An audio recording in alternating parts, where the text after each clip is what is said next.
ಬೆಂಗಳೂರಿನಲ್ಲಿ ಲಾಲ್ಬಾಗ್ ಹಾಗೂ Cubbon park ಮಾದರಿಯಲ್ಲಿ 153 ಎಕರೆ ವಿಸ್ತೀರ್ಣದಲ್ಲಿ ನಿರ್ಮಾಣಗೊಳ್ಳಲಿರುವ ವಿಶ್ವಗುರು ಬಸವಣ್ಣ ಜೀವ ವೈವಿಧ್ಯ ಉದ್ಯಾನವನ ಯೋಜನೆಗೆ ರಾಜ್ಯ ಸಚಿವ ಸಂಪುಟ ಅನುಮೋದನೆ ನೀಡಿದೆ. ಈ ಮಹತ್ವದ ಯೋಜನೆಗೆ ಕಾರಣೀಕರ್ತರಾದ ಅರಣ್ಯ ಪರಿಸರ ಹಾಗೂ ಜೀವಿಶಾಸ್ತ್ರ ಸಚಿವರಾದ ಈಶ್ವರ್ ಖಂಡ್ರೆ ಅವರನ್ನ ಭಾಲ್ಕಿಯ ಸಚಿವರ ನಿವಾಸದಲ್ಲಿ ಲಿಂಗಾಯತ್ ಸಮಾಜದ ಮುಖಂಡರು ಭೇಟಿಯಾಗಿ ಹೃತ್ಪೂರ್ವಕವಾಗಿ ಅಭಿನಂದಿಸಿದರು. ನೂತನ ಬೃಹತ್ ಉದ್ಯಾನಕ್ಕೆ ವಿಶ್ವಗುರು ಬಸವಣ್ಣನವರ ಹೆಸರನ್ನ ನಾಮಕರಣ ಮಾಡಿರುವುದಕ್ಕೆ ಸಚಿವರಿಗೆ ಕೃತಜ್ಞತೆ ಸಲ್ಲಿಸಿದರು. ಈ ಸಂದರ್ಭದಲ್ಲಿ ಮಾತನಾಡಿದ ಸಚಿವ ಈಶ್ವರ್ ಖಂಡ್ರೆ ಜೀವ ವೈವಿಧ್ಯ ಸಂರಕ್ಷಣೆ, ಪರಿಸರ ಜಾಗೃತಿ ಹಾಗೂ ನಗರ ಹಸಿರೀಕರಣಕ್ಕೆ ಈ ಉದ್ಯಾನ ಮಾದರಿ ಯೋಜನೆ ಆಗಲಿದೆ ಅಂತ ಹೇಳಿದರು.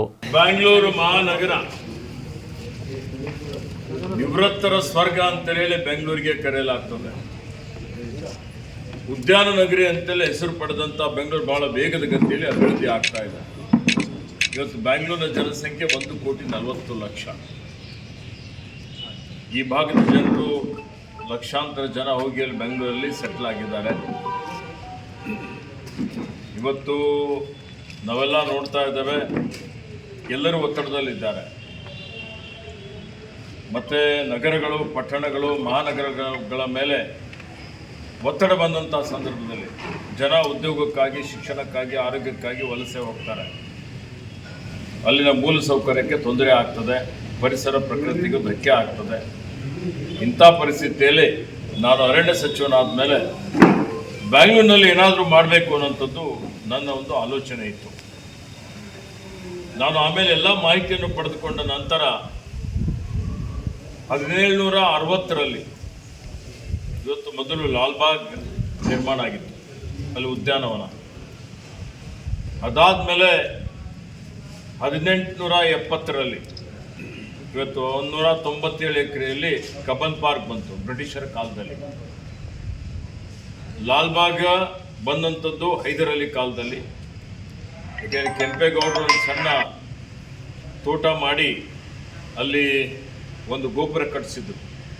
ಅದನ್ನು ಹೈದರ್ ಅಲಿ ಅಭಿವೃದ್ಧಿ ಮಾಡಿದರು. ಅದಾದಮೇಲೆ ಕಬ್ಬನ್ ಪಾರ್ಕ್ ಬ್ರಿಟಿಷರ ಕಾಲದಲ್ಲಿ ಅಭಿವೃದ್ಧಿ ಆಯಿತು. 155 ವರ್ಷಗಳ ತನಕ ಬೆಂಗಳೂರಿನಲ್ಲಿ ಯಾವುದೇ ಬೃಹತ್ ಉದ್ಯಾನವನ ಬಂದಿಲ್ಲ. ಸಣ್ಣ ಪುಟ್ಟ ಆಗಿರ್ಬೋದು. ಇವತ್ತು ನಾನು ಹೋಗಿದ್ದಾಗ ನನ್ನ ಕಣ್ಣಿಗೆ ನಮ್ಮ ಅರಣ್ಯ ಇಲಾಖೆ ಸುಮಾರು 153 ಎಕರೆ ಭೂಮಿಯಲ್ಲಿ ಯುಕ್ಯಾಲಿಪ್ಟಸ್ಸು ಮತ್ತು ಅಕೇಶಿಯಾ ಅವು ಮರಗಳು ಇವತ್ತು ಬೆಳೆದಿದ್ದಂಥದ್ದಿತ್ತು. ಆ ಮರ ಇವತ್ತು ಈಗಾಗಲೇ ನಾವೇನಂತೀವಿ ಯುಕ್ಯಾಲಿಪ್ಟಸ್ ತೆಗಿಬೇಕು ಅನ್ನೋಂಥದ್ದು ಅದೊಂದು ಸರ್ಕಾರದ ಉದ್ದೇಶ. ಅಲ್ಲೇ ನಾನು ಆಲೋಚನೆ ಮಾಡಿ ಒಂದು ಬೃಹತ್ ಪಾರ್ಕ್ ಮಾಡಬೇಕು ಅಂತ ತೀರ್ಮಾನ ಮಾಡಿ 14 ತಿಂಗಳ ಕೆಳಗಡೆ ನಾನು ಯೋಜನೆ ಹಾಕ್ಕೊಂಡಿದ್ದೆ. ನನ್ನ ಒಂದು ಕನಸಿನ ಯೋಜನೆ ಇದಾಗಿತ್ತು. 14 ತಿಂಗಳವರೆಗೆ ಸತತವಾಗಿ ಪರಿಶ್ರಮ ಮಾಡಿ ಆ ಒಂದು ಜಮೀನು ಸ್ವಲ್ಪ ಮಟ್ಟಿಗೆ ಅದನ್ನು ಮತ್ತೆ ಅರಣ್ಯ ಇಲಾಖೆಗೆ ನಾನು ಸುಪರ್ದಿಯಲ್ಲಿ ತೆಗೆದುಕೊಂಡು ಅದಕ್ಕೆ ಒಂದು ರಾಷ್ಟ್ರೀಯ ಅಂತಾರಾಷ್ಟ್ರೀಯ ಮಟ್ಟದಲ್ಲಿ ಒಂದು ವಿನ್ಯಾಸ ರಚನೆ ಮಾಡಿ ಆ ವಿನ್ಯಾಸಕ್ಕೆ 4-5 ಸಲ ಎಲ್ಲ ತಜ್ಞರ ಜೊತೆಯಲ್ಲಿ ಚರ್ಚೆ ಮಾಡಿ ಅಲ್ಲಿ ಒಂದು ಜೀವ ವೈವಿಧ್ಯಮಯ ಬೃಹತ್ ಉದ್ಯಾನವನ ನಿರ್ಮಾಣ ಮಾಡಬೇಕು ಅಂತ ನಿರ್ಧಾರ ಮಾಡಿ ಸುಮಾರು 250 ಕೋಟಿ ರೂಪಾಯಿಗೆ ನಾವು ಇದರ ಒಂದು ವಿನ್ಯಾಸವನ್ನು ಮಾಡಿದ್ದೇವೆ. ಅದಾದಮೇಲೆ ಬೆಂಗಳೂರಿನಲ್ಲಿ ಎಲ್ಲ ಮಹಾಪುರುಷರ ಹೆಸರಿನ ಮೇಲೆ ಭಾಳಷ್ಟು ದೊಡ್ಡ ದೊಡ್ಡ ಅಂತಾರಾಷ್ಟ್ರೀಯ ವಿಮಾನ ನಿಲ್ದಾಣ ಮನೆ ಕಡೆ ಇಡಲಾಗಿದೆ. ವಿಶ್ವಗುರು ಬಸವಣ್ಣನವರು ಸಾಂಸ್ಕೃತಿಕ ನಾಯಕ ಅಂತ ಸರ್ಕಾರ ಘೋಷಣೆ ಮಾಡಿದೆ. ಹೀಗಾಗಿ ಅವರ ಒಂದು ಇವತ್ತು ಹೆಸರಿನ ಮೇಲೆ ಇಂಥ ಒಂದು ಬೃಹತ್ ಉದ್ಯಾನವನ ನಿರ್ಮಾಣ ಮಾಡಬೇಕು ಅಂತ ಆಲೋಚನೆ ನನ್ನ ಗಮನದಲ್ಲಿ ಇದ್ದು ಆ ಪ್ರಸ್ತಾವನೆಯನ್ನು ತಯಾರು ಮಾಡಿ ಮೊದಲನೇ ಹಂತದಲ್ಲಿ 50 ಕೋಟಿ ರೂಪಾಯಿ ಇವತ್ತು 50 ಕೋಟಿ ರೂಪಾಯಿ ಅನುದಾನಕ್ಕೆ ನಾನು ಸಚಿವ ಸಂಪುಟಕ್ಕೆ ಪ್ರಸ್ತಾವನೆ ತೆಗೆದುಕೊಂಡು ಹೋಗಿ ಅದಕ್ಕೆ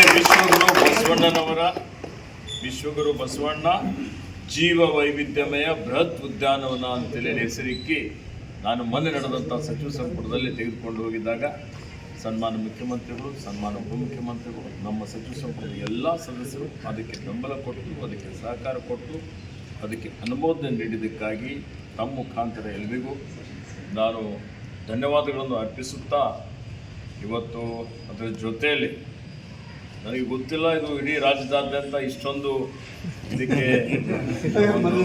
ಮನ್ನಣೆ ಅಥವಾ ಅಪ್ರಿಸಿಯೇಷನ್ ಸಿಗ್ತದೆ ಅಂತ. ಮತ್ತು ಅದರಲ್ಲಿ ವಿಶೇಷವಾಗಿ ನಮ್ಮ ಜಿಲ್ಲೆಯಲ್ಲಿ ತಾವೆಲ್ಲ ಸೇರಿ ಇವತ್ತು ನನಗೆ ಒಂದು ಅಭಿನಂದನೆ ಮಾಡಿದ್ದಕ್ಕಾಗಿ ಇನ್ನು ಹೆಚ್ಚಿನ ರೀತಿಯಲ್ಲಿ ನಾವು ನಮ್ಮ ಭಾಗದಲ್ಲಿ ರಾಜ್ಯದಲ್ಲಿ ಕೆಲಸ ಮಾಡಲಿಕ್ಕೆ ಸ್ಫೂರ್ತಿ ಪ್ರೇರಣೆ ಸಿಗ್ತದೆ. ಇದಕ್ಕೆಲ್ಲ ಕಾರಣ ಅಂತ ಹೇಳಿದ್ರೆ ಭಾಲ್ಕಿನೇ ಅಂತ ಹೇಳ್ಬೋದು. ಇವತ್ತು ಇಷ್ಟೊಂದು ದೊಡ್ಡ ಮಟ್ಟದಲ್ಲಿ ಈ ಒಂದು ಕೆಲಸ ಆಗ್ತಾ ಇದೆ ಅಂತ ಹೇಳಿದರೆ ನೀವೆಲ್ಲ ನಮ್ಮ ಮೇಲೆ ವಿಶ್ವಾಸ ಇಕ್ಕಿ ನನಗೆ ನೀವೆಲ್ಲ ಕೂಡಿ ಶಾಸಕರಾಗಿ ಆಯ್ಕೆ ಮಾಡಿರಿ.